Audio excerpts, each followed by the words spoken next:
Welcome to 20 Minute Tabletop, a podcast where each episode we share something from the gaming world that we find interesting or exciting in 20 minutes or less. We're your hosts, Kev and Tom, and this is episode 0, which is not going to be a 20 minute or less episode. It's going to be a bit of an exploration as to what we're hoping to achieve with this podcast, Tom.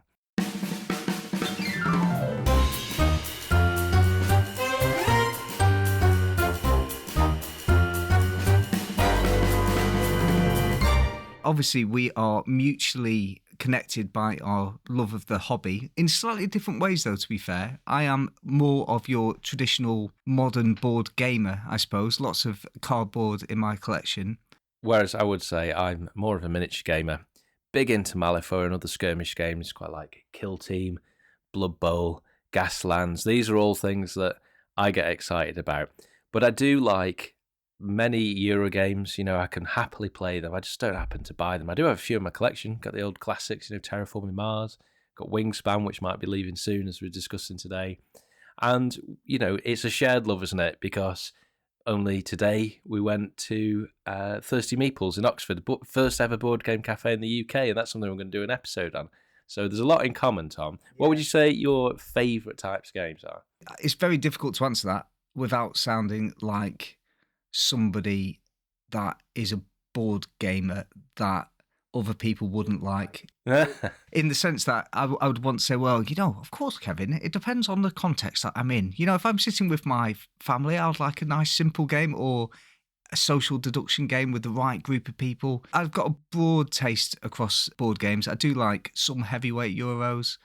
And I also really like games like Azul, where you're just playing a nice simple game with your kids. I think it's the context is key, isn't it, on what you're playing?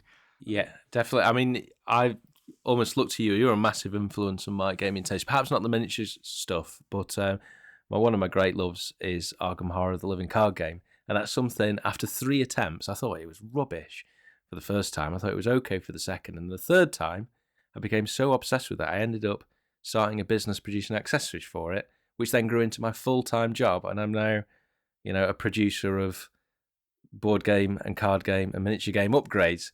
So you have had an outsized impact on my life, and that game has. So, I would say that I'm more of a deep dive kind of guy. A few games that I go really deep on, but I enjoy being around people like yourself who have this broad church of taste, and I can jump on and try some different stuff. It's really refreshing. I do enjoy having tried, just today in the board game cafe, which I'm sure we'll talk about at some point in an episode, we tried a game called Cascadia, which I really enjoyed. Trying a wide range of the modern board gaming is what I really enjoy, and getting a few things. I only got back into it in 2011, about 10 years ago, where my dad, I remember he said to me, do you remember as a kid and we used to play Space Crusade and Hero Quest? And you loved board games. And he said, what do you think's happened to board games in the last 20 years since we stopped playing? And so I just stumbled upon Board Game Geek, and I was running down this top 100 and I just clicking things. And it was like I'd discovered Narnia, literally opened the cupboard and there's a Aslan there sort of saying, hey, you've missed all this, mate, look. So I really got heavily back into it.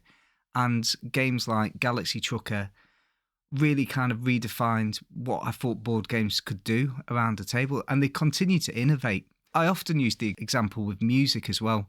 When somebody's saying, I like playing board games at Christmas. And you say, well, what do you play? And they go, we play Cluedo, or we play Monopoly, or we play Risk. And I always think board gaming is a bit like music, in the sense that if you'd never listened to a song that was written after 1920 or after 1970, all those genres of music and all that innovation that's gone in the music industry, I think is equitable for how games have developed over the last 50 years. In fact, I'd say there's probably been just as much innovation in board games as there has been in any artistic field. Oh, it's massive now, isn't it? When just going into that board game cafe, that there's games out there. You see the BGG lists, top 100s, top 500s.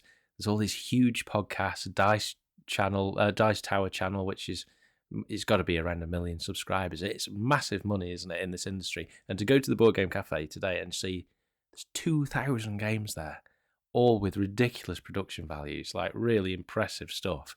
It's almost impenetrable to some extent. Yeah, it is. It's impenetrable, but and at the same time, every time we walked into a mainstream shop today around Oxford, we were noticing that front and centre in all the shop windows. Yeah, Waterstones, Blackwells, WH Smiths are just everywhere, aren't they? And not just Cluedo. You know, you got your Wingspan, the Catan, which you were saying are modern day Cluedos, perhaps. You know, they're but there's very much a new wave, isn't there? Yeah, and I'm hoping in this podcast, really, we get to talk about not so much the mechanics of games, not so much about how to play them. I think people can dig into how to play videos on YouTube. People are going to do it better than I could, that's for sure.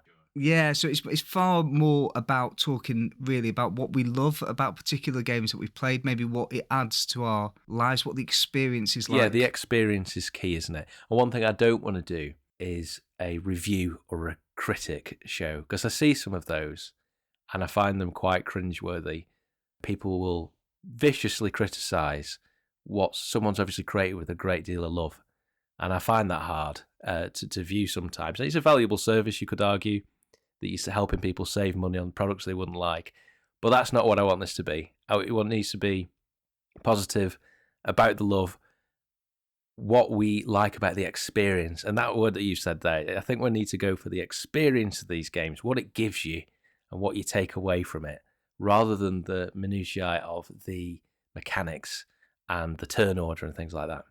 Yeah, and that's what I'm looking forward to talking to you about. And particularly, we both live in different parts of the country. We get to see each other maybe once or twice a year at best. So a regular podcast, which we'll have to do in remote locations, just catching up on what we've been playing, what's been entertaining the brain box and keeping us excited about gaming will be lovely. It'll be lovely. Particularly interested in learning from you a lot about a field of gaming I know nothing about, which is the miniatures gaming.